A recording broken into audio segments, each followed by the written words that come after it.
ہر وہ کام چھوڑ دو جس سے گنبد خضرا کے مکین کو تکلیف پہنچتی ہے، ہر وہ کام ترک کر دو جس سے تمہارا دین ناراض ہوتا ہے۔ یہ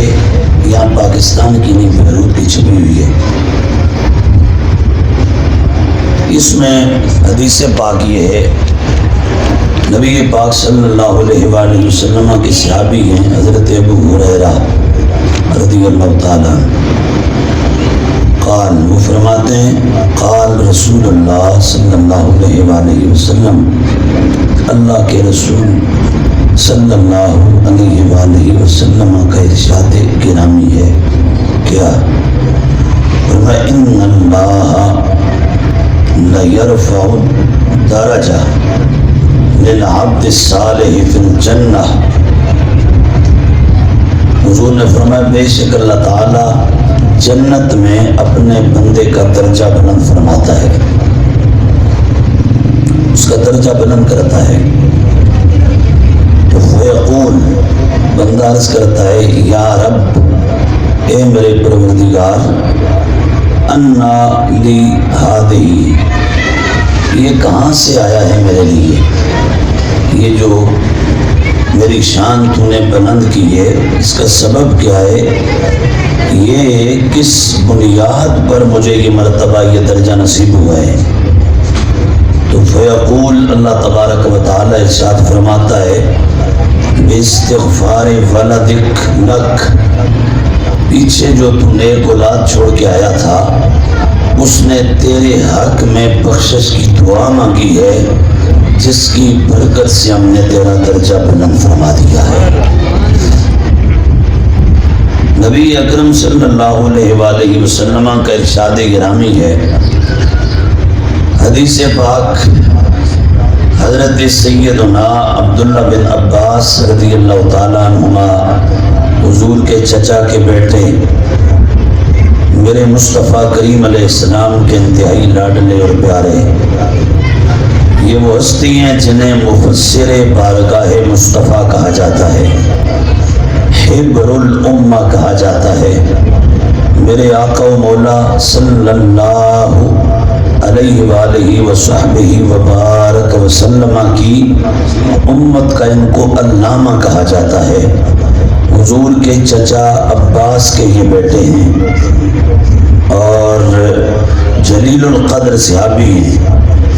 وہ اس حدیث کو روایت کرتے ہیں،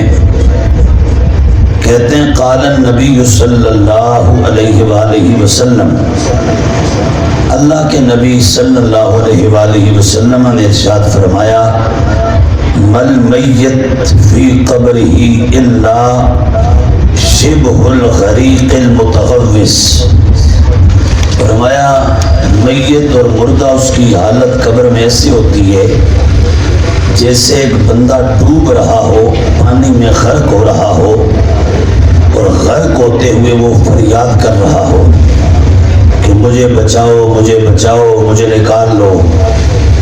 تو وہ ڈوبنے والا جیسے ہاتھ پیر مارتا ہے، سر توڑ کوشش کرتا ہے کسی طرح میں کنارے لگ جاؤں، بچ جاؤں، جان بچ جائے، اور وہ آوازیں دیتا ہے کوئی بچانے والا،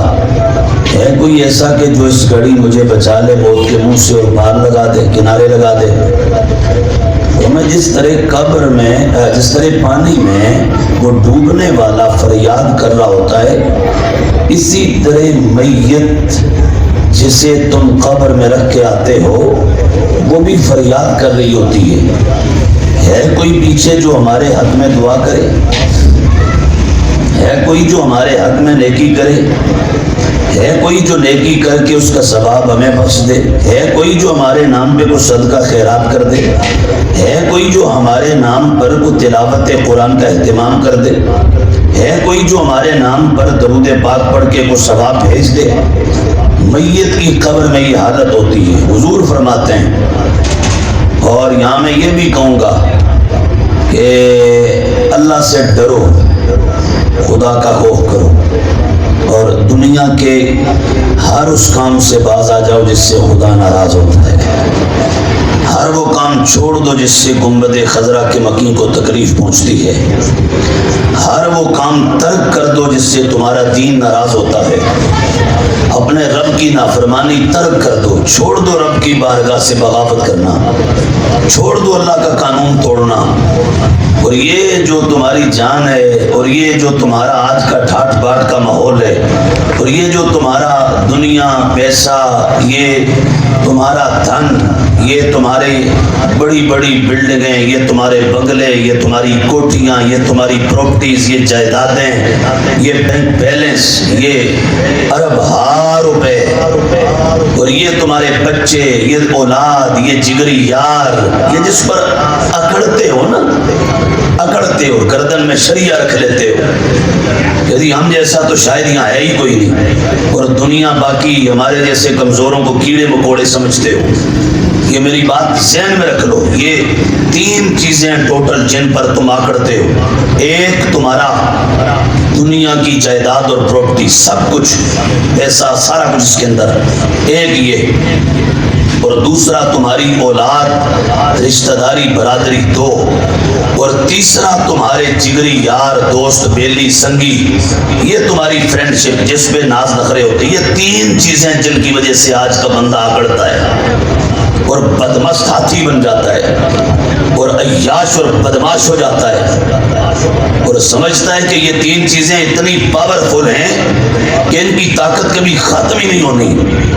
یہ آج لکھ کے اپنے پاس رکھ لو، اور یہ اس وقت کا ٹائم بھی لکھ کے رکھ لو، اگر من و ان ایگزیکٹ، پرفیکٹ، کریکٹ، ایکوریٹ جو میں کہہ رہا ہوں اس کے مطابق نہ ہو تو میں اگر زندہ ہوا تو میرا آ کے گریبان پکڑنا کہ تو نے جھوٹ بولا تھا، اگر مر گیا تو میری قبر پہ آ کے نا کوڑے مارنا، اور ہوگا ایسے ہی جو میں کہہ رہا ہوں۔ یہ 3 چیزیں جن پر تمہاری آکڑ ہے، یہ آج کے دنیا دار کی آکڑ ہے، یہ 3 چیزیں،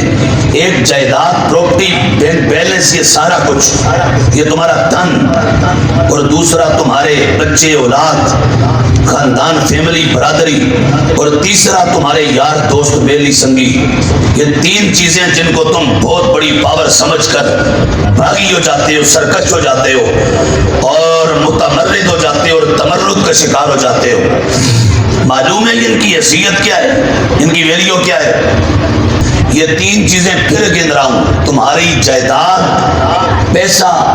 دولت، پراپرٹی، یہ ساری دنیا، اور 2 تمہارے بچے، اولاد، فیملی، برادری، اور تیسرا تمہارے یار، دوست، یہ 3 چیزیں۔ یہ ساری عمر تم نے ان پر تکیہ کیا، ان پر بھروسہ کیا، نماز کی فکر نہیں، روزے کا کوئی خوف نہیں کہ نہیں رکھا تو پکڑو گی، زکوٰۃ تم نے حساب لگا کے دینی نہیں، حج فرض ہو چکا ہے لیکن ڈیلے پہ ڈیلے کرتے ہو، یتیموں، غریبوں، مسکینوں کے حقوق ادا نہیں کرتے، معاشرے کو تم روندتے ہوئے، کچلتے ہوئے گزر جاتے ہو ان 3 چیزوں کی بنیاد پر، اور ان کی حیثیت بتاؤں کیا ہے؟ ساری عمر لگا کے تو نے دن رات ایک کر کے، جان مار کے، تو نے جگر پگھلا کے، گردے کھال کے، تو نے پسینہ سر کا پاؤں سے نکال کے جو جائیداد اور جو دنیا سمیٹی، ابھی تو گھر کے بیڈ پر تھا، تیری روح اسرائیل نے قبض کر لی، جو ہی تیری روح نکلی حکم شریعت آ گیا، جتنی دنیا تو نے جمع کی تھی وہ ارب ہار روپے تھی یا کھرب ہار روپے تھی، اب وہ تیری نہیں ہے، اس کا تیرے ساتھ کوئی تعلق نہیں ہے، وہ تیری ہے ہی نہیں، کس کی ہے؟ کہ وہ پیچھے جو رہ گئے ان کی ہے۔ تو وہ پیسہ، وہ جائیداد، وہ دولت جس پر تو بڑا ایک نخرے میں تھا، تکبر میں تھا، نخوت میں تھا، غرور میں تھا، ابھی تو اللہ کے بندے تو اپنے گھر کے بیڈ پر ہے، ابھی تو چارپائی پر ہے، ابھی تو تیرے نیچے گھر کا گدا بچھا ہوا ہے، ابھی تو اپنے اسی بنگلے میں ہے جو تو نے کروڑوں روپے لگا کے بنایا تھا یا لاکھوں لگا کے بنایا تھا، ابھی تو ادھر ہی ہے، ابھی تو تیرے کپڑے نہیں اتارے، غسل نہیں دیا، کفن نہیں پہنایا، ابھی جنازے کا اعلان نہیں ہوا، ابھی جنازہ نہیں پڑھایا، ابھی قبر کے اندر نہیں رکھا، ابھی نیت تیری قبر کی تیار بھی نہیں ہوئی، ابھی قبر بھی نہیں بنی، یہ سارا کچھ بعد میں، ابھی گھر کے بیڈ پر ہے، تو بیڈ پر بستر پر لیٹا ہے، اور اسرائیل نے آ کے گلا دبایا، تو نکالی حکم آ گیا اب یہ جو کچھ ساری دنیا تو نے جمع کی تھی بنایا تھا،